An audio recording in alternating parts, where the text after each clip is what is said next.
All power to the people. I want you to put your right fist in the air and repeat after me. All power to the people. All power to the people. Thank you again for having me. Devin, thank you for following up with me multiple times to make sure I made the event. I so appreciate it. I believe that they invited me here today to make you uncomfortable. Are you ready to be uncomfortable? Good, because that's what I'm gonna do. So why are we here? Why are we marching for jobs, justice, and climate? Why? What is happening? What is happening in our globe? What is happening locally? What is happening nationally that's leading to the destruction of Mother Earth? A lot of things, right? A lot of things. But what I'm here to make you realize is that there's dots that have not been connected. There are things that's been said that has been dropping little seeds in our ears from Black Lives Matter, right? From this land that we stand on today belongs to indigenous people, right? That most companies and pipelines and folks who are rich, the 1%ers, have developed constructs that pinned us against each other, right? That has led to the destruction of physical bodies, that have led to the destruction of Mother Earth. And what is that construct? What is that construct that's guiding us and leading us to make decisions that are no good for our health? Absolutely. And what I like to term it, a phrase coined by Bell Hooks, is white supremacy patriarchal capitalism. I'm going to say that again. White supremacy patriarchal capitalism.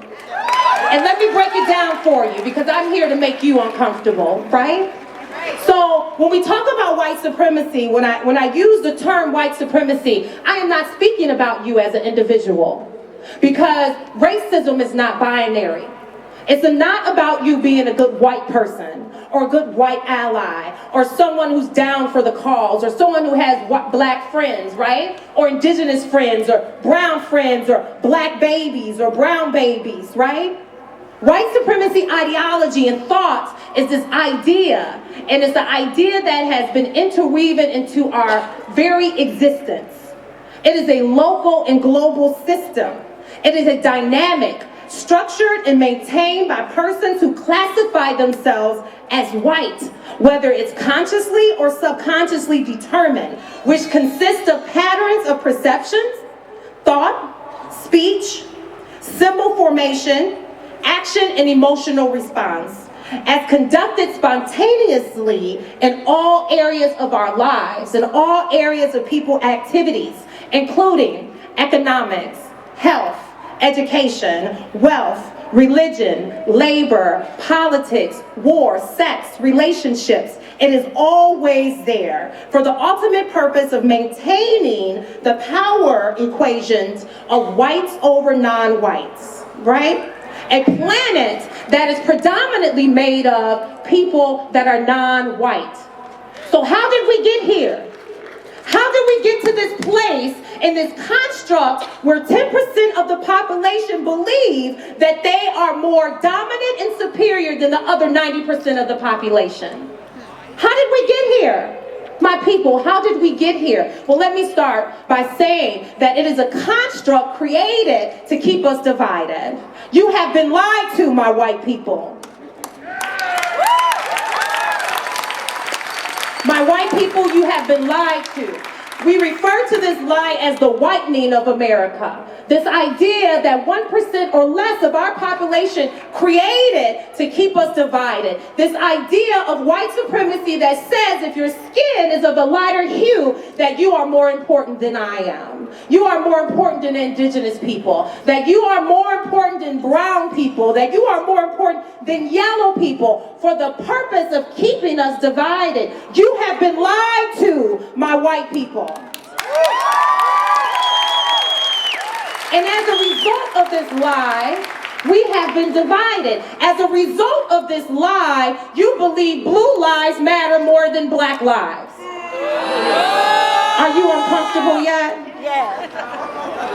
So I say that to say that white supremacy has taught us, and I say not just white people, because believe it or not, black people carry the torch of white supremacy every single day. Brown people carry the torch of white supremacy every day. We have been conditioned to believe that we are less than you. I have been conditioned to believe that my womanness doesn't equate the womanness of my white peers. We have been lied to, my people, and because of that lie, we are failing to connect the dots between justice and Mother Earth. We have failed to connect the dots of what capitalism is. Capitalism is the idea and the belief that profit is more important than people. Yep. That your ability to obtain as much as you want of this American pie is more important than my ability and my right to breathe fresh air, my right to drink clean water, my right to have a roof over my head, my right to exist as a human being has been determined and decided by money. How is that even possible, my people? We sit here today and we ask ourselves, how did Trump become possible in America? How is Trump possible? Well, we exist in a system grounded and founded in white supremacy, patriarchal capitalism that says everybody's bodies that are not white is less than your body. Right? We went from a black president to a mediocre white dude that can't even complete a sentence. How is that possible? Donald Trump is a perfect example of America, the unspoken America, the America that we do not want to face because we feel guilty, right? And a lot of us feel and think, what am I supposed to do? I didn't own slaves, right? I didn't own slaves. It wasn't my fault. I'm not responsible for the degradation of black and brown and yellow and red bodies. I'm just here. I just inherited my wealth. Well. How do we come to terms with who you are and where you've been placed in this white supremacy racial hierarchy that has been created, which is an illusion? How do you take responsibility for that in your white body, and your white privilege, and your male privilege, right? How do you take responsibility and how do we move differently? Because guess what? Mother Earth is dying. Mother Earth is suffering. And whether you like my black skin or not, you will die with me.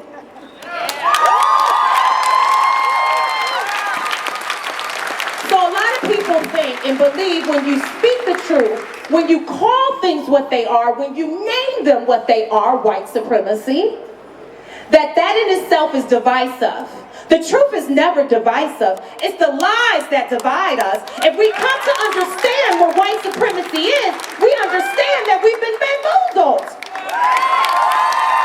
White people, you have been bamboozled to believe that you are better than me. You have been bamboozled to believe that your white body is as important as a 1% white body. You have been lied to. They will let you die with me, but they use you as their pawns. They put you on the chessboard and make you feel that you have power over my body, which is shown in institutions that's grounded in white supremacy like police, right? We're not saying that all police are bad, right? We're not talking about individual racism here. We're talking about white supremacy as a global system that has been conditioned, right? Which is the foundation of this institution we call policing. If we look at it from a historical lens, we understand where police come from. They were trying to trap people who look like me. When my black body was freed, when my ancestors were supposedly freed, they said, hold on a minute, there's a loophole. And the loophole is we can enslave those black and brown bodies as long as they've committed a crime. And then we can create the laws to ensure that they commit a crime, right? And then we can point to legalities and say it's legal to murder Tamir Rice. It was legal to murder Tony Robinson. That it was legal to choke Eric Gardner on film. And while people turn around and say, well, he did steal maybe wasn't he committing an illegal act of selling cigarettes? I didn't know one cigarette was worth a body. But that's what white supremacy has done to us. It has allowed us to accept the idea that it's okay to destroy the others because that's not me. Well, guess what? The virus spreads, doesn't it? Just like the war on drugs, crack was okay as long as it was kept in the black communities, right? Yeah. And as long as we locked up those black bodies that was standing on the corner and selling those drugs, guess what? We have an epidemic where white people are now dying at a higher rate because of drug usage.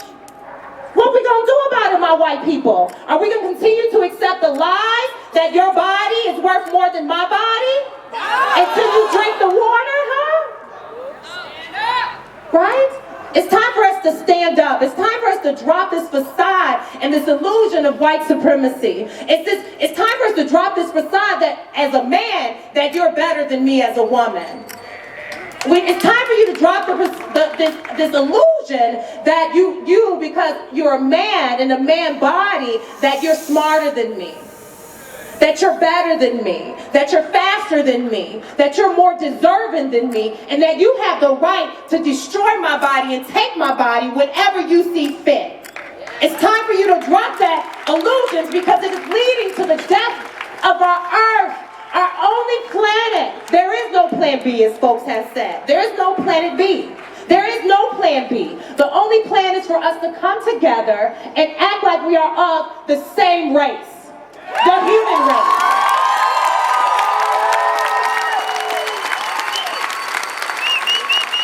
When we think about environmental justice, we must understand as a result of white supremacy, patriarchal capitalism, what has been found is that all the facilities that are toxic to the Mother Earth, to our water, to our air, is where? Where do we put these factories? Where do we put the drainage that drains yellow and green toxics into our water? Low-income neighborhoods. Ain't that something? Because we thought as long as them black people over there, them brown people over there, them red people over there, as long as it's their issue, it's not my issue. Well, I'm here to tell you, my people, if we don't make it our issue, we are going to die. Because Mother Earth ain't playing no games. She will cleanse herself of us. Because we are becoming parasites to the one thing that gives us life.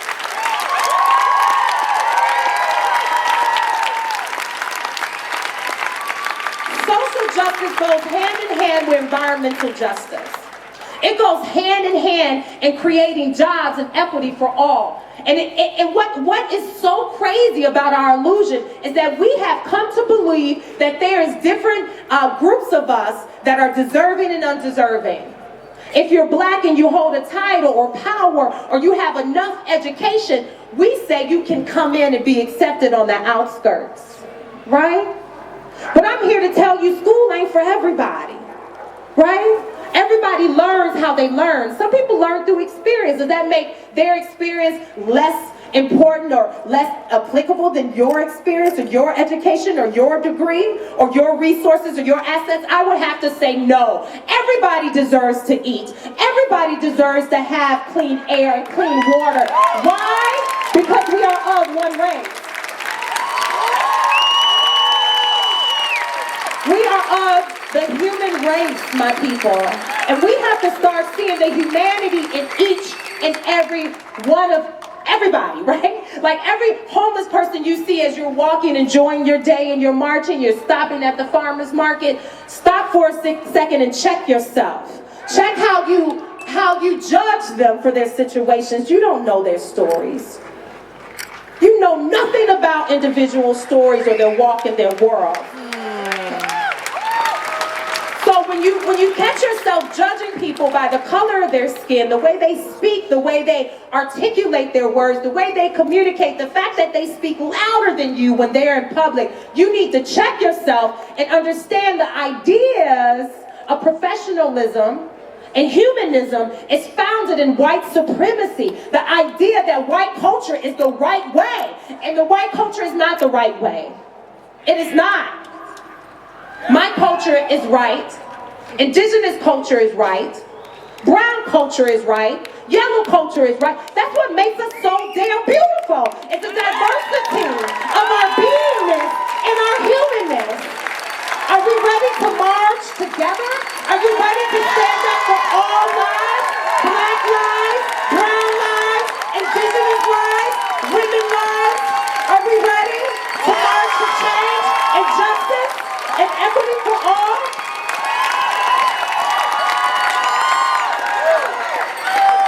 All power to the people.